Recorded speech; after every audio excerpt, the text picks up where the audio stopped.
Remember those walls I built, baby, they're tumbling down. They didn't even put up a fight, they didn't even make a sound. I found a way to let you in, but I never really had a doubt. Standing in the light of your halo, I've got my angel now. It's like I've been awakened. Every rule I had you breaking. It's the risk that I'm taking. I am never gonna shut you out. Everywhere I'm looking now, I'm surrounded by your embrace. Baby, I can feel your halo. You know you're my saving grace. You're everything I need and more. It's written all over your face. Baby, I can feel your halo. I pray you wanna fade away.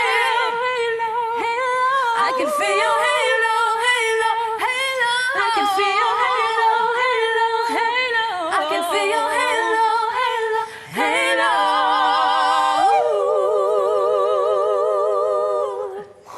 Aïcha, Abigail, Amandine, les soignantes, le coup de cœur de l'année, bravo.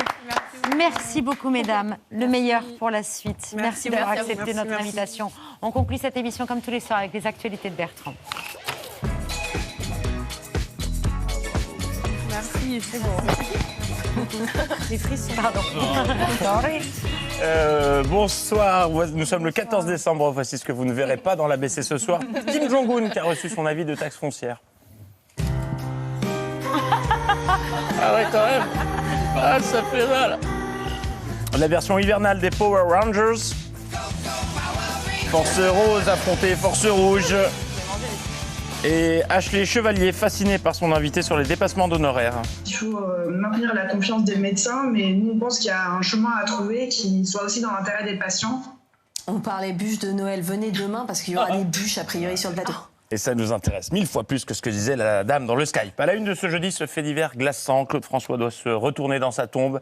À Colomiers, en Haute-Garonne, s'évite un tronçonneur de Magnolia. Sujet traité tout en mesure par BFM, le journaliste hésitait entre envoyer son CV à Silence ça pousse ou à Faites entrer l'accusé. Il n'a pas su trancher, donc il a envoyé aux deux, il a mixé dans son sujet. La musique est d'origine. Décimé en pleine nuit par un scieur, lui qui a délibérément abandonné ses arbres sur la route. Début décembre, cette habitante a été l'une des premières à découvrir cet acte de vandalisme. 8 magnolias ont été abattus en pleine nuit. Le vandale a agi sans faire le moindre bruit. Aucun témoin n'a assisté au malheureux spectacle. La mairie l'affirme. Personne n'a revendiqué cet abattage sauvage en pleine rue.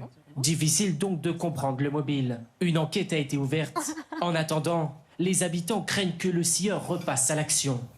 La France a peur. Tiens, on fait un petit détour à l'Assemblée où c'est la fin. Le tout dernier matin. L'ordre du jour appelle la discussion en nouvelle lecture du projet de loi de finances pour 2024. Allez, un dernier pour la route. Allez, s'il vous plaît, Madame la Première ministre a la parole. Ça ne va pas être long, je vous rassure. Effectivement, c'était court. Aussi, sur le fondement de l'article 49, alinéa 3 de la Constitution... Ça va nous manquer. Dans le reste de l'actualité, la suite de notre feuilleton préféré, la version française d'House of Cards. Le conseil régional, ouais, c'est reparti des Hauts-de-France avec Xavier Bertrand dans le rôle de Frank Underwood. Voici un nouvel épisode de Château de cartes. Allez-y. Merci, Monsieur le Président. Moins que vous vouliez passer chez Monsieur Chameroy, vous ne pas non plus faire en sorte qu'on monopolise les Hauts-de-France à chaque fois l'ensemble des émissions, c'est à vous. Eh ben raté, merci de nous regarder. On dit bonsoir à Xavier Bertrand. Bonsoir Monsieur Bertrand. Et si le temps passe, les habitudes perdurent. Xavier Bertrand reste le shérif du comté de Lille. On ne va pas commencer cette séance sans respecter le règlement intérieur. Voilà, c'est aussi simple que cela. Chez les hommes, les femmes restent... Juste excusez-moi, c'est encore Madame Hamdan qui va faire les frais de votre prise de parole qui a dépassé 2 minutes. Hein. Si ça, je dis rien. Hein. Ah mais il faut vous organiser. Vous me donnez la parole? Bah oui, pour 25 secondes. Attentif pour un président de groupe, c'est bien hein, dans l'ADN. Allez-y, monsieur Tanguy. Monsieur Courcial, rendez la carte, votre voisin, s'il vous plaît. Même en chantant aussi fort que le vent. Oui. Un rappel au règlement, c'est 2 minutes, puis on n'a pas fini la discussion budgétaire. On pourrait le faire tout à l'heure aussi. On aura encore un moment à la fin? Mais bien sûr. Mais bien sûr que vous aurez le temps arrêtez de me péter les roustons. Alors, Xavier Bertrand, qui est multifonction, c'est pas un président de région, c'est un Thermomix. Il est capable de faire 12 trucs en même temps. Alors, donc là, c'est bon, je me suis gratté l'oreille. Paf, le dossier, il est rangé, je ferme l'iPad. En même temps, je le débranche, je le ferme. Le stylo, il est là. Le capuchon, c'est bon, c'est OK. Le stabilo, c'est bientôt, mais j'ai plus le bouchon. Il était sous le dossier. Donc, je prends le bouchon. Paf, c'est bon, ça c'est fait. Ça part dans la trousse qui était dans ma poche. Et comme il reste de la place dans la trousse qui est dans ma poche, le stylo bleu aussi. Problème, à force de faire régner la terreur, au bout d'un moment, c'est silence général dans les rangs. Le rapport sur l'exercice de la délégation du président pour rester en justice, y a-t-il des interventions? Non, on va aller à la contoche. Il n'y en a pas. Le rapport d'information sur l'exercice de la délégation du président en matière de mandats spéciaux, y a-t-il des prises de parole? Non, on a faim. Il n'y en a pas. Communication de l'état annuel des indemnités perçues par les élus régionaux, y a-t-il des demandes de prise de parole? On veut du gratin. Il n'y en a pas. Rapport d'activité 2022 des services de la région des Hauts-de-France. Monsieur Tanguy, vous êtes inscrit. Ah. Bonjour, Monsieur le Président. Pas de prise de parole, finalement, merci. Ah bon, allez, tout ça à la cantoche. Dégonflé. L'actu, c'est aussi la Starac avec Rima Abdul-Malak. Oui, hier était dévoilé le nom de la ville qui sera capitale européenne de la culture. Et niveau suspense, ils ont fait monter la sauce. On se serait cru au château. Mesdames et messieurs les membres du jury, chers amis, quel suspense. Je ne vous cache pas que je suis, comme vous toutes et tous, extrêmement impatiente. Le tintement de l'horloge ajoute du stress. Chère délégation des villes candidates, alors j'ai bien conscience que je ne fais que prolonger le suspense. Encore quelques minutes de patience. Nous approchons de ces moments très attendus. Combien de temps? 4 jours. Ils ont tous joué à Nikos, c'était un poil too much niveau suspense, et quand 4 jours plus tard, on se dit que c'est fini, maintenant ils continuent à faire durer la torture. Donc, le moment est arrivé. Oui, il serait temps. J'avais gardé ce papier fait à la main. J'ai fait un peu de publicité par le musée catalan. Allez, on ouvre l'enveloppe. Ah oui. C'est pas Matryoshka. Donc dans la grosse enveloppe, il y avait une petite enveloppe qui elle-même contenait une toute petite enveloppe, et une fois celle-ci ouverte... La capitale européenne de la culture pour la France 2028 sera... Oh.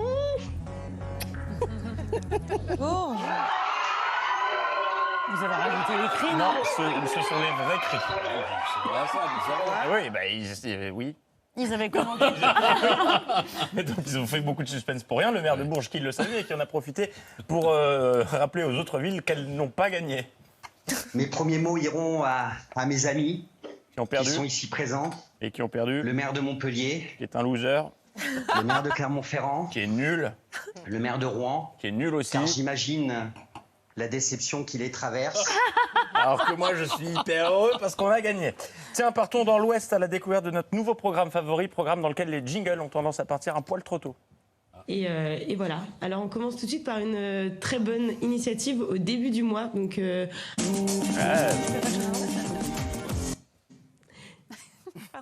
Ça s'appelle les Chroniques de l'Ouest. Rendez-vous animé par 3 journalistes de Ouest France. Je pense que ça s'appelle les Chroniques de l'Ouest parce qu'ils le sont à l'Ouest. Pour vous donner une idée, c'est comme l'heure des pros, mais sous Xanax. Pour se chauffer. Ok, d'accord. Bon. Voilà. Ok, c'est marrant. Ouais. Bon. Bon, ben super. Je vous dirai. Ok, enfin, voilà. Si jamais. Voilà. C'est hyper marrant. C'est... ouais. Ok. Bon. Ok, bon, super. Voilà. Très bien.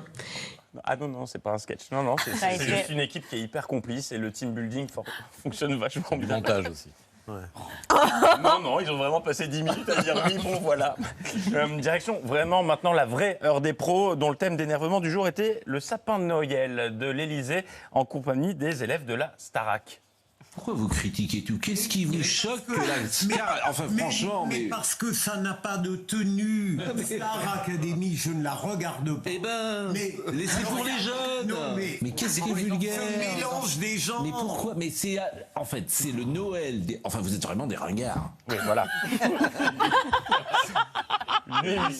Une émission Gloubi-Boulga, puisque de la Starac, ils arrivent quand même à enchaîner directement sur... Excuse-moi, quand j'ai vu François Hollande parler de Leonarda, j'ai trouvé que c'était beaucoup plus vulgaire que le Star Academy. Ne dis pas mal de François Hollande, il était tout sauf médiocre. Hein. Donc je résume, ça part de la Starac, ça dévie sur Leonarda pour arriver à... Je vous ai amené quelque chose. J'ai pris ce matin, Voilà. dans ma cuisine, ce couteau de cuisine. Gérard Carrérou qui sort un couteau de cuisine, et après la Starac, Leonarda et le couteau de Gérard Carrérou, nouveau sujet. Avant de le découvrir, je vous précise à toutes fins utiles qu'à l'ABC, nous avons un règlement intérieur qui dit, article 4, on ne rit pas des noms de famille. Mais il y a un astérisque qui dit, sauf quand il s'agit de l'invité de l'heure des pros du jour.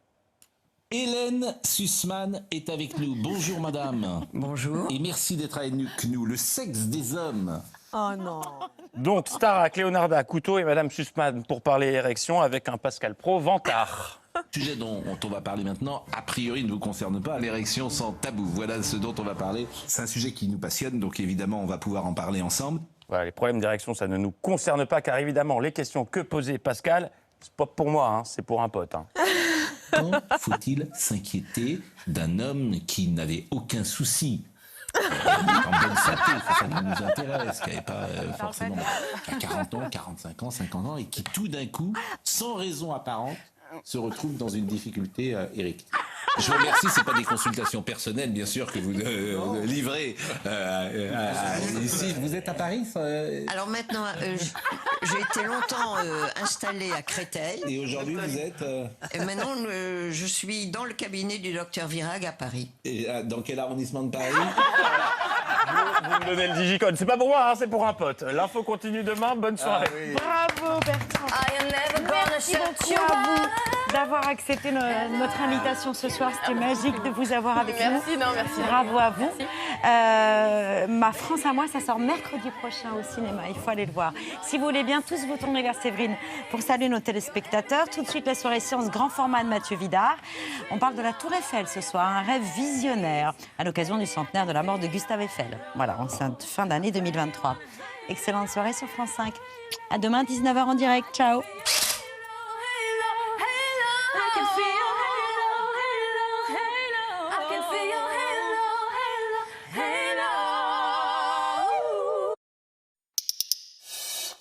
Allez, on va la tourner, tout le monde en place. Et action, Michel. C'était C'est à vous avec Yomoni et Michel Polnareff, qui ne serait pas là s'il avait mieux géré son épargne. Et je fais quoi, là? C'était C'est à vous avec les thermes marins de Saint-Malo. Une thalasso d'exception pour vous détendre et prendre soin de vous. Tellement thalasso, vraiment Saint-Malo. Tout de suite. Gustave Eiffel, c'est un véritable héros de son temps. Et c'est ça qui va lui permettre de partir à la conquête du monde. La Tour Eiffel, l'aboutissement de toute une vie. Ce programme vous est proposé en audio.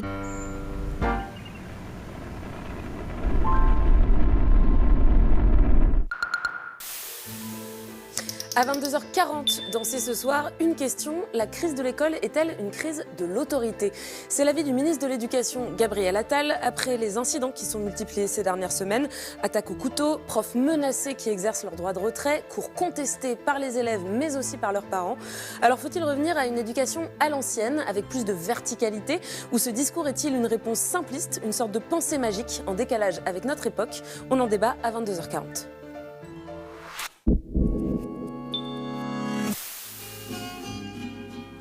On n'en a pas vraiment fini tous les deux. Mais enfin, tu oublies que je suis la mère de ta femme. Pourquoi tu ne m'as pas dit que tu épousais Manuel? Tu m'en as pas donné le temps. Don Manuel Sancho est mort dans son chalet entre 9h et 11h du soir. Je voudrais savoir si c'est l'une de vous qui l'a tué. Je ne l'ai encore dit à personne. Je sais qui a commis le crime. Je ne l'ai pas tué. Je l'ai tué. J'essaie de vous aider, mais il me faut votre collaboration. Pourquoi? Parce que je ne crois pas que vous ayez assassiné